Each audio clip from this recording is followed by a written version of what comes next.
नमस्कार सभी को। स्वागत है आप सभी का हमारे YouTube चैनल पे। Class 10th geography manufacturing industries का पार्ट नंबर 2 आज हम डिस्कस करने वाले हैं। और इस पार्ट में बेटा आज हम सबसे पहले पढ़ेंगे क्लासिफिकेशन ऑफ इंडस्ट्रीज़, यानी कि इंडस्ट्रीज़ जो हैं वो किस तरीके से बटी हुई हैं, कौन कौन से इंडस्ट्री हैं। मतलब एक तरीके से ये पूरा वर्गीकरण है, एक तरीके से आपका क्लासिफिकेशन है आपके इंडस्ट्रीज़ का। अगर हम सबसे पहले बात करें तो सबसे पहले आपका आता है classification on the basis of, ठीक है, रॉ मटेरियल्स, यानी कि किस प्रकार के कच्चे माल का इंडस्ट्रीज यूज करती हैं। ठीक है, तो पहले आपकी होती हैं एग्रो बेस्ड इंडस्ट्रीज, यानी कि जो इंडस्ट्रीज एग्रीकल्चर से सामान लेके एग्रीकल्चर का रॉ मटेरियल यूज करके उसको फिनिश गुड में कन्वर्ट कर रही हैं। तो पहली कौन सी होती है? एग्रो बेस्ड इंडस्ट्रीज, यानी कि cotton, woollen, jute, silk textile, रबड़ and sugar, tea, coffee, edible oil. ठीक है, तो वो इंडस्ट्रीज जो इन सब जो एग्रीकल्चर के कच्चे माल को यूज़ करके फिनिश गुड्स या प्रोडक्शन करती हैं वो आपकी होती हैं एग्रो बेस्ड इंडस्ट्रीज। दूसरी कौन सी होती हैं? दूसरी होती हैं आपकी मिनरल बेस्ड इंडस्ट्रीज, यानी कि वो इंडस्ट्रीज जो मिनरल्स को यूज़ करके प्रोडक्शन करती हैं। For example iron steel industry, cement aluminium industry, machine tools and petrochemicals. ठीक है बच्चों, so first one is raw material use पे करने पे आके कैटेगराइज किया हम लोगों ने। नेक्स्ट कौन सा आता है? According to their main role, यानी कि कौन सी इंडस्ट्री, यानी कि बेसिक और की इंडस्ट्रीज, ठीक है, विच सप्लाई देयर प्रोडक्ट्स और raw materials to manufacturing other goods, that is iron and steel and copper smelting, aluminium smelting. देखो क्या मतलब है इसका मतलब ये देखो, सिंपल सी बात है यार। अब सबसे पहले तो जो आपके कच्चे मिनरल्स होते हैं, जो आपके मिनरल्स होते हैं, उन मिनरल्स को तो पहले कन्वर्ट करना पड़ेगा ना किसी पर्टिकुलर ओर में, या किसी ओर से तो बनते हैं ना मिनरल्स आपके। मैंने बोला आपका आया आयरन ओर, तो आयरन ओर में से हमको आयरन निकालना पड़ेगा। तो वही यहाँ पे जो है कहा जा रहा है आपको कि पहले कौन सी होती है आपकी बेसिक और की इंडस्ट्री, जो कच्चे लोहे को, कच्चे आपके आपका जो होता है स्टील को, उनमें से माल निकाल के आगे दूसरी इंडस्ट्री को बेचती है। मैंने बोला ये आयरन ओर है, ठीक है, ये एक इंडस्ट्री के पास गया, इसने यहाँ से आयरन निकाला, फिर वो कहाँ गया? फिर वो दूसरी इंडस्ट्री के पास गया, फिर वो इंडस्ट्री आपको सामान बना के सीधा कंज्यूमर तक भेजेगी। अब कच्चा थोड़ी भेज देगी, पूरा की पूरा लोहा भेज दिया आपको उठा के, नहीं। ठीक है ना, तो इंडस्ट्रीज भी किसी और इंडस्ट्री से जब लेती हैं, तो जिन इंडस्ट्रीज भी किसी और इंडस्ट्री से लोहा लेती हैं तो, या स्टील लेती हैं, तो जो इंडस्ट्री किसी दूसरी इंडस्ट्री को सामान दे रही है वो होती है आपकी बेसिक और की इंडस्ट्री। ठीक है ना, according to their main role. Next कौन सी आती है? नेक्स्ट आपकी आती हैं कंज्यूमर इंडस्ट्री, यानी कि consumer industries that produce goods for direct use by customer, यानी कि ऐसी इंडस्ट्री जिसने नेचर से सामान लिया, प्रोडक्शन की, और सीधी जो है वो कंज्यूमर को देती, तो वो कौन सी होती हैं? वो आपकी होती हैं कंज्यूमर इंडस्ट्रीज। ठीक है ना, इसमें कोई दो इंडस्ट्री नहीं, लेकिन पहले वाले में आपकी दो इंडस्ट्री होती हैं, क्योंकि एक जो दे रही है वो उसको फिनिश्ड गुड नहीं, वो आपको यूज़ करने को दे रही है आपको ये। नेक्स्ट पॉइंट पे, on the basis of capital investment, यानी कि इंडस्ट्री कैसी है, इंडस्ट्री बड़ी है या इंडस्ट्री छोटी है। So on the basis of capital investment a small scale industry is defined with reference to maximum investment allowed on assets of a unit. ठीक है, ये आपका है।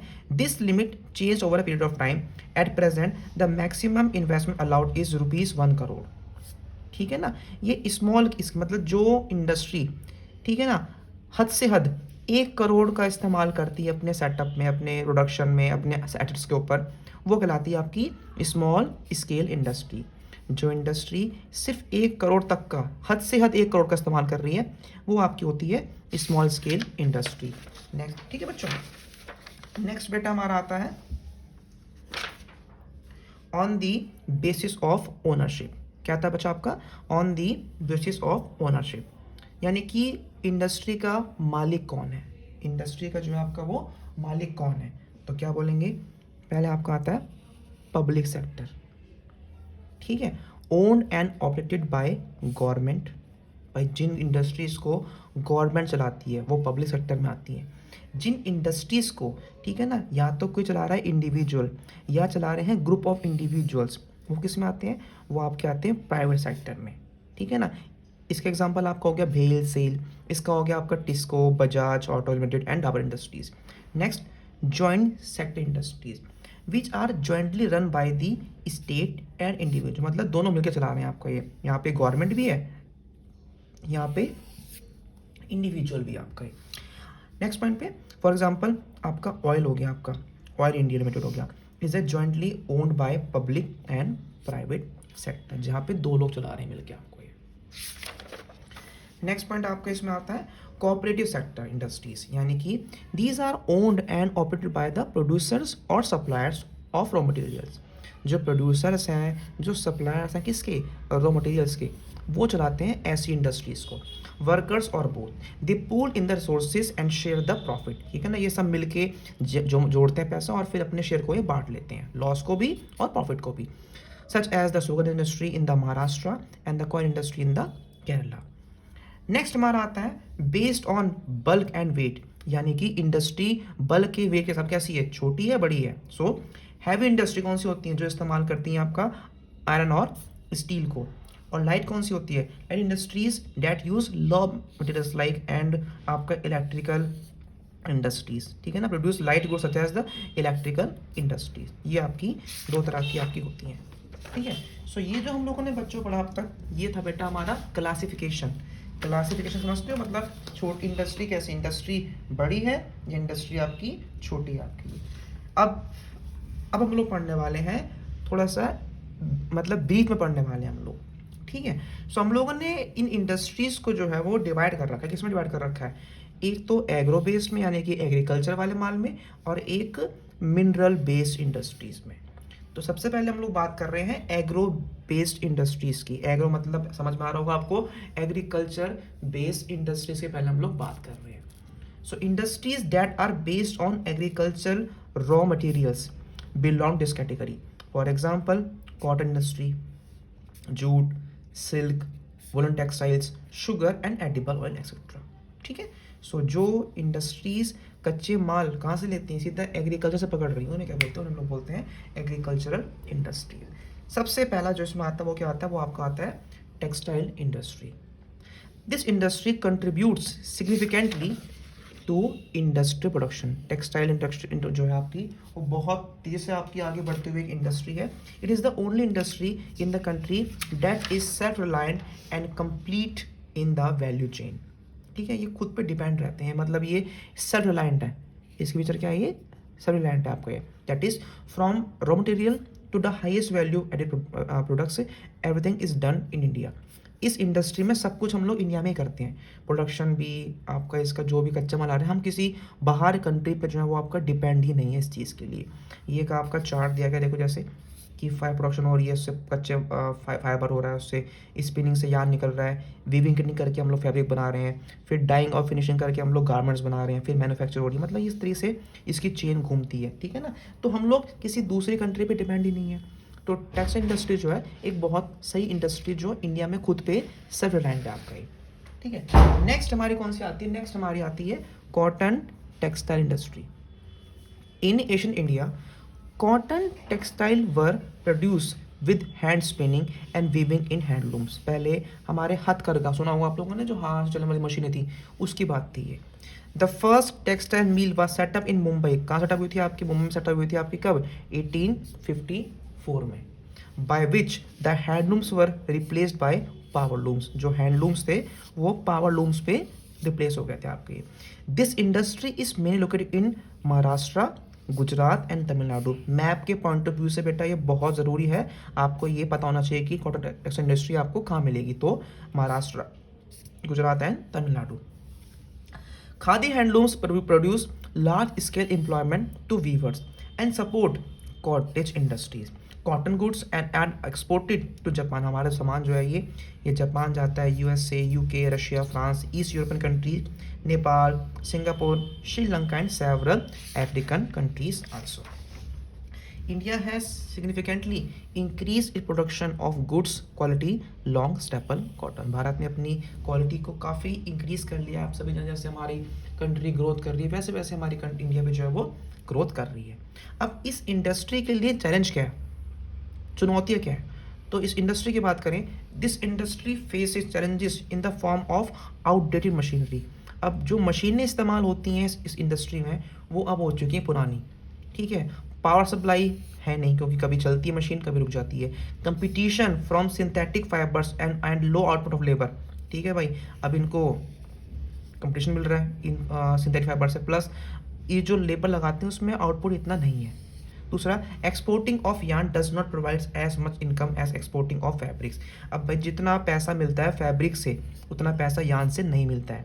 सपोज डैट यार्न जो है वो 85 रुपीज़ पर किलो बिक रहा है, but it is sold as trouser at, देखो अब वैसे इतना है लेकिन उसकी प्रोडक्शन कितनी हो रही है, वो 800 पर किलो हो रही है, तो कितना बढ़ गया है वो, तो उतना जो है आपका फ़ायदा वो आपका इसमें नहीं है, किसी और चीज़ में आपका नहीं है आपका ये, ठीक है ना। सो ये इसके क्या है, these are the challenges of cotton textile industry. Next आपका हमारा आता है jute textile. India is the largest producer of raw material, raw jute and jute goods. It stand second in the jute export after Bangladesh. Bangladesh number 1 पे है, number 2 पे आपका भारत है। After partition 1947 the jute mills remain in India. Bharat में jute mills जो है वो रह नहीं थी आपके ये, but 3/4 of the jute production area went to Bangladesh. Bharat से 3/4 जो था वो आपका बांग्लादेश चला गया था, यानी कि आपका ईस्ट पाकिस्तान चला गया था आपका। Jute industry is located along with the Hooghly river in the west Bengal. जो इसका लोकेशन है मेन वो कहाँ पे, वो आपकी हुगली रिवर जो आपकी वेस्ट बंगाल है वहाँ पे आपका ये लोकेट मिलेंगे आपको ये। The first jute mill was set up near Kolkata in 1859 जो थी at Rishra. The factor responsible for the location of jute mills in Hooghly region are. अब यहाँ पे ये क्यों है, जूट टेक्सटाइल में क्यों मिलेगी आपको, तो यहाँ पे इसलिए मिलती है क्योंकि proximity of jute producing area reduces the cost of transportation. अब भाई जहाँ से मिली वहीं बना दी, तो आने जाने का जो खर्चा बचता है, कॉस्ट ऑफ ट्रांसपोर्टेशन, वो हम लोगों ने अब खत्म ही कर दी है।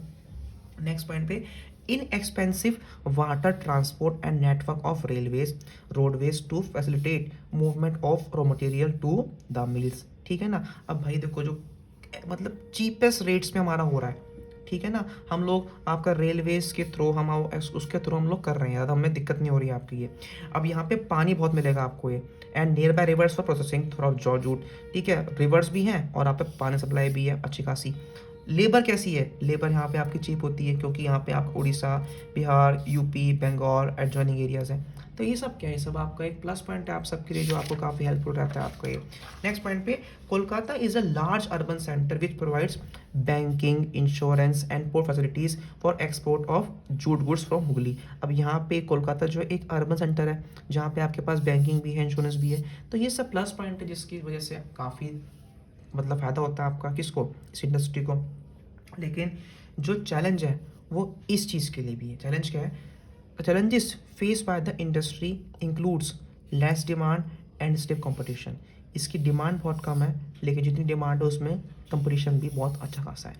In the international market from synthetic fibres and from the jute growing countries like Bangladesh, Philippines, Thailand, Brazil and Egypt, इन जगहों से कंपटीशन अच्छा खासा मिल रहा है। नेक्स्ट पॉइंट पे, India has to diversify it jute products to capture the main markets of jute which are US. से भारत को कुछ अलग करना पड़ेगा ताकि इन जगहों पे भारत में जो है वो अपना सामान अपना बेच सके आपको। नेक्स्ट हमारी आती है sugar industry. India stand second in the world in sugar production, first in the production is Khandsari, ठीक है ना। भारत जो है नंबर 2 पे है शुगर की प्रोडक्शन में और नंबर 1 पे किस में आपका गुड़ और खंडसारी में। शुगर मिल्स कहाँ मिलेंगे आपको, ये मिलेंगे उत्तर प्रदेश में, बिहार में, महाराष्ट्र में, तमिलनाडु में, Karnataka, Andhra Pradesh, Gujarat, Punjab, Haryana and Madhya Pradesh. 60% sugar mills are in Uttar Pradesh and Bihar. पूरे भारत में इन 2 राज्यों में सबसे एक्स्ट्रा आपको मिलती हैं शुगर मिल्स।